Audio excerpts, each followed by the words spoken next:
What's up, everyone? Welcome to another episode of the Niche Notable Podcast with Nick and 40. Today's a very, very, very special episode. We have one of the most versatile individuals on the internet right now, the Wall Street bodybuilder, ZAN CARVER. He's a former college football player at Salve Regina, and he built a brand around the idea of being a savage in a suit. Zan, what's going on? Welcome to the pod.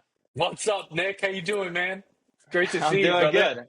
Doing good. Yeah, so I've sort of been following your content for about a year or so, and just seeing how well you're able to balance so many aspects of your life and do so many things at a high level is super inspiring to me. I've talked about it with a bunch of my friends that are in football, outside of football. So what you're doing, super inspiring, very cool. So thanks for hopping on. Yeah, no, man, I appreciate it. And I appreciate you following my story, my journey, being along for the ride, being part of my community. I'm really just a former football player who puts on a very theoretical helmet every day and tries to play life with a pair of shoulder pads. So I'm glad you relate to it because I still wish I was wearing those shoulder pads, man. I'm very jealous. Yeah, do you feel like you're sort of competing against yourself more than ever nowadays, rather than back in the day football, you're lining up against somebody directly in front of you, but it's really just a man in the mirror is what you're doing?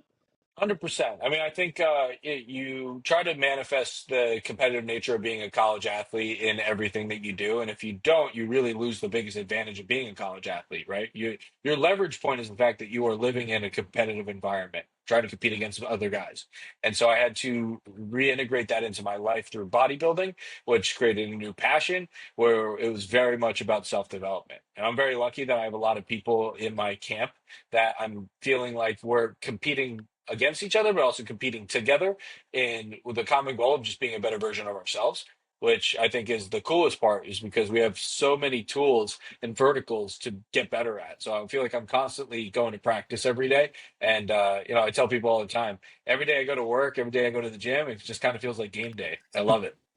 Yeah, it seems like after an NFL player's career, they're always looking for that itch. That's something that gives them that adrenaline boost. When you first graduated from Salve Regina, played football there, and you're actually a long snapper, correct?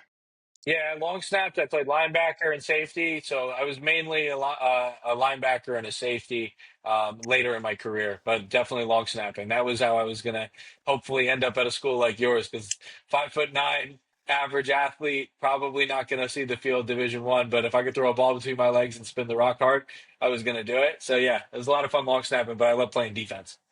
Yeah, that was similar with me because I was a quarterback growing up, realized I wasn't really going to grow that much, so kicking was sort of my in, I guess you could say. So after Salve Regina, did you immediately start working in business and finance? How was that transition? You graduated in 2018, right? 2018 was my last season of football. I was trying to pound down the Wall Street door. I was trying everything I could to try to figure out how to get from a non-target school into a large firm or even just any finance firm, right? Like I almost worked at the Port Authority of New York, New Jersey. I almost worked at a surety bond company way the hell out in Morristown. And, I was trying everything and it was looking like I was going to find no luck in getting into the Wall Street life and into the industry. But I ended up meeting a couple different people along the way within my network that I was really just trying to find that next lead. Like, hey, if you could do anything for me, just make that next introduction for me to somebody productive. And I made a lot of trips to New York City telling people that I was already going to be there for a meeting and I would love to stop by and just catch 15 minutes of their time. But I knew they were my main objective the whole time. And I was only making the train ride from Rhode Island to come see them.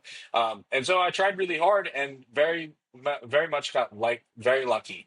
In May, it was like 5 days before I graduated, and I got the call from my firm saying that I got the job, and I was ecstatic. I was stoked that I was able to live the dream, the thing that I was trying to pound down for like a year and a half. Once I realized it was my dream.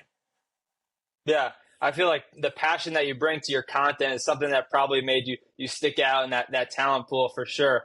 So getting to the business world and you start to work out on your own. Did you feel like it was tough and very overwhelming to try to balance your lifting and your other goals outside of your work? Did you have like that work-life balance, or was that tough at the beginning? I damn near almost killed myself because I was going way too hard and I was doing 6 days a week in the gym and I was trying to drink at night and I was trying to, network and do all the things that they tell you you're supposed to do on top of trying to be in shape. Like everybody tells you should be in shape, right?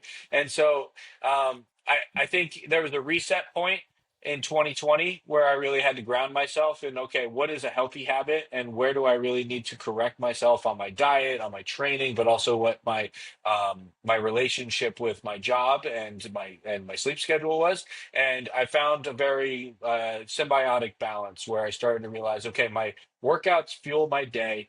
It allows me to think clearer. And then when I get to the end of my day, I need to find some type of division where I shut off and I try not to overextend myself. I don't try to overbook my evenings during the week. I try to be very, like, I try to create some type of strategy around, okay, if I'm going to go out on Wednesday night for a networking event, Thursday morning is not a workout day. That is a sleep in an extra hour day, catch up and go to work, maybe a little groggier than I would on a day where I got to get blood flowing.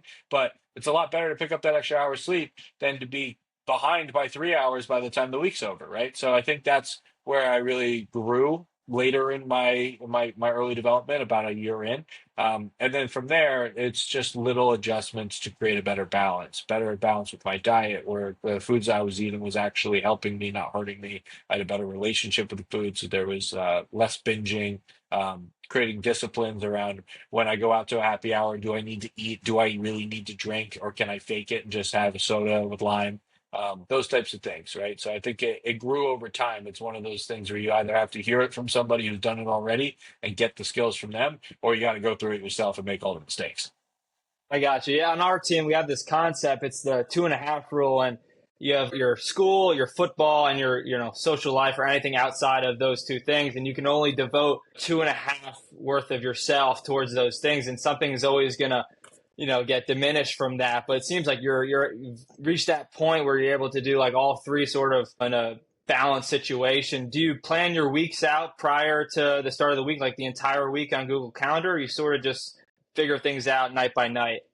Think I pretty much have the next 60 days mapped out loosely on Google Calendar. Um, I think the way I try to live my life is you can't plan for everything, but you can plan for majority of the, probably 80% that happens to you. So I just try to be thoughtful about my time.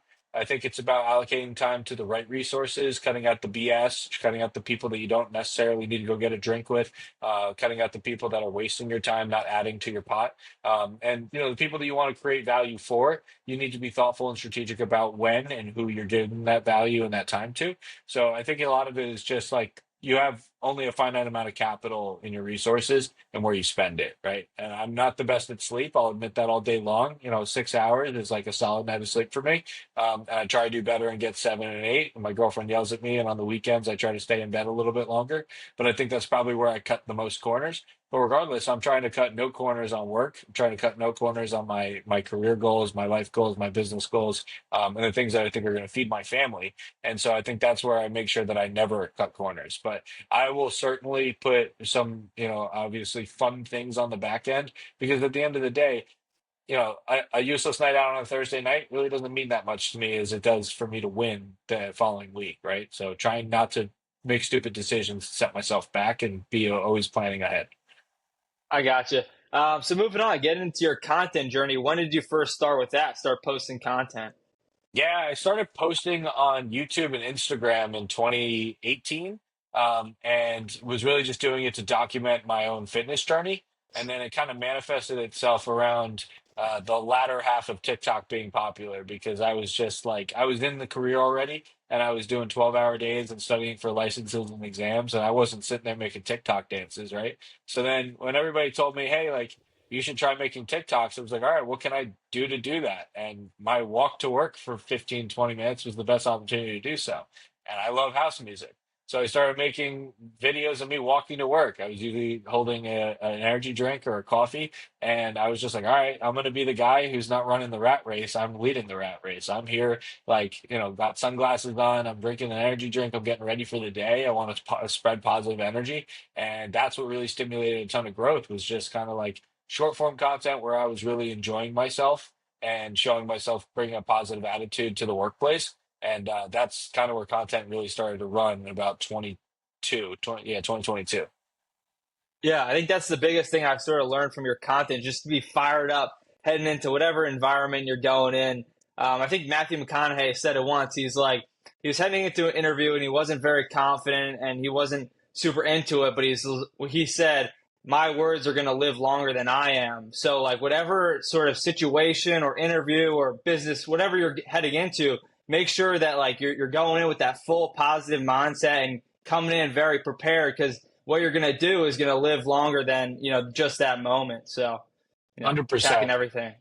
I think I really try to live with the idea that entering the room with a ton of energy shifts the dynamic, right? So how you enter the room is almost everything.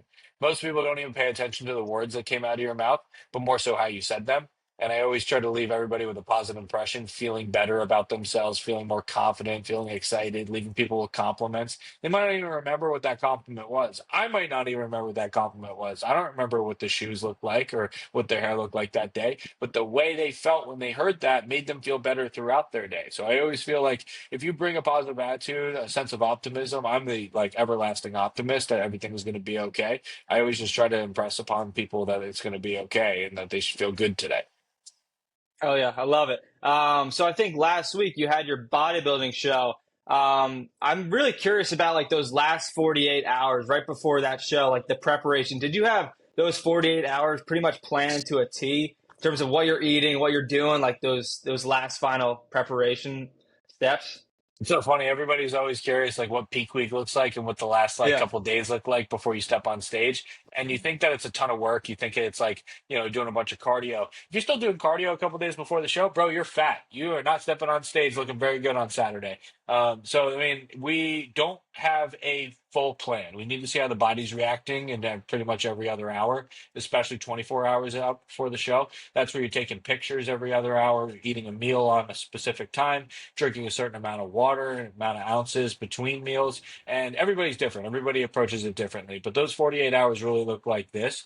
You have 6 meals that you're going to eat during the day, maybe five. You're going to eat them on a specific timeline. You're going to send pictures to your coach who is advising you on how your body is reacting to the food because you don't have a clear sense. You're pretty much delusional at this point. You might look insane and look crazy, but you might think you look like crap. And so you need somebody else who's very well experienced to see how the body changes based off of water, sodium, carbohydrates, fats, and make those decisions for you. So you have a general sense, especially if you've taken the data and you've taken notes, but you bring in the same foods and then the quantities just kind of change. And then as the body gets closer and closer to the look that you're looking to achieve by the time you're stepping on stage, it's very minor manipulations, like little things that you do with the water, with the food, and the salt to make sure that the look is what you're trying to achieve.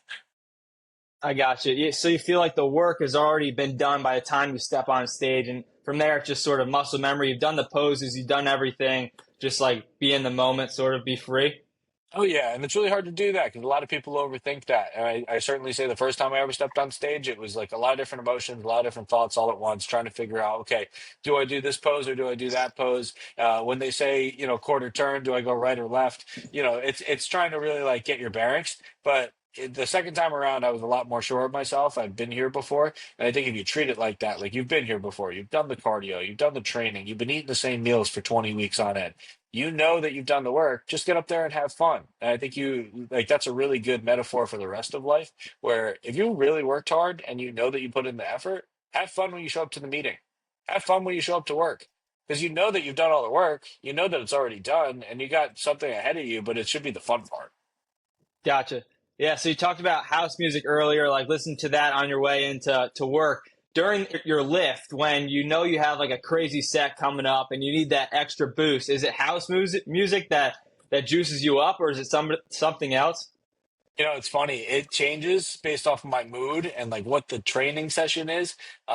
I have a couple playlists that I'm rocking with that I built, like Lights on No One's Home.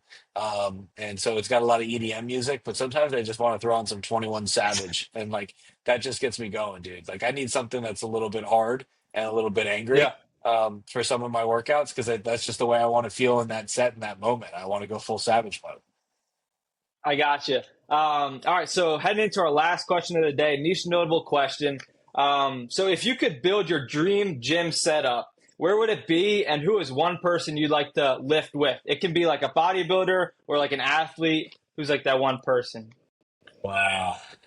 That's a Yeah, great kind of a loaded question. question. Yeah, Yeah, anywhere geographically in the country, in the anywhere, world. anywhere in the world. Yeah, It could be Oh, overlook. Like I know you work out in that gym overlooking Manhattan. I think like it could be somewhere like that or something different. Ever thought about any of those things? they already built my dream gym. It's Iron Culture, man. It's right here. It's, There we go. it's looking over New York City.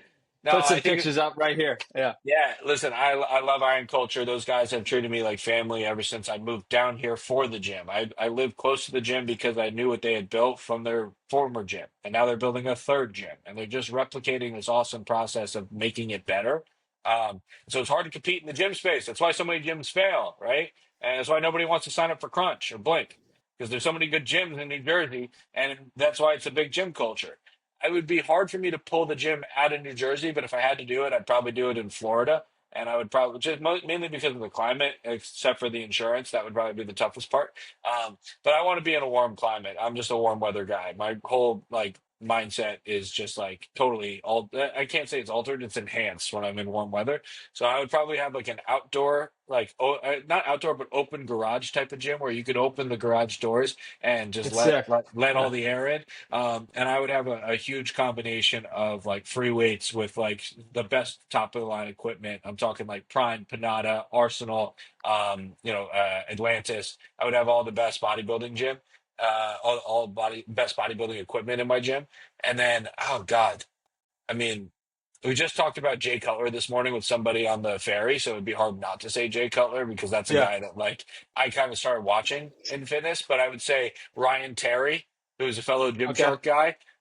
I met him once, and he was the most like genuine fun guy to talk to, and so I'd like to lift with him. The only other person I want to talk to is Chris Williamson. If I could have an hour and a half with Chris Williamson in a gym, just like opening my third eye of just like how I feel about life and like the way you create potential out of your life, that's who I would want to spend my time with for an hour and a half. So like I feel like my final answer is Chris Williamson. And then on the flip side, what about like one NFL player you'd like to lift with? Oh yeah. Maybe like a James Harrison or like a Saquon or something like that. Yeah, no, I know exactly who I want to pick. Um, got his name. Uh, Brian Dawkins.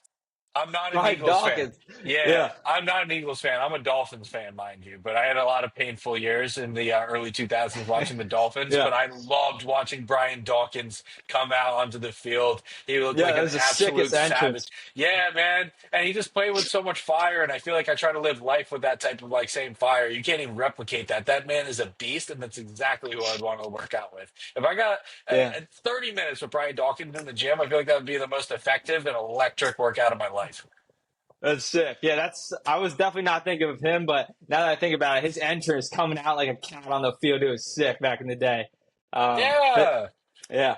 All right, that's all we got. Zan, thanks for coming on. I've been following your stuff for a while, so I really appreciate your time. Best of luck with everything, your next show, your next endeavors and everything. And last thing, do you want to plug I saw that you started some online coaching. How can people reach you on that? No, no, I really appreciate you having me and I appreciate you making the contact because it means a lot to me when people are resonating with the energy I'm trying to put out and the impact I'm trying to make. The impact that I'm really trying to make is through Savage in a Suit, which is helping guys, your age and older try to get into the finance industry or just create career development opportunities, personal development, all rooted in fitness. Savage in a Suit is a community that I built where I'm trying to build an army of guys who try to live life like a savage and want to learn all the tools to get there. So, I mean, you can find me on all platforms at ZAN CARVER, but Savage in the Suit is the army that we're building right now. And that's where I'm most ecstatic and excited to create impact. Savage in a suit, badass. Oh, All yeah. right, so that's all we got.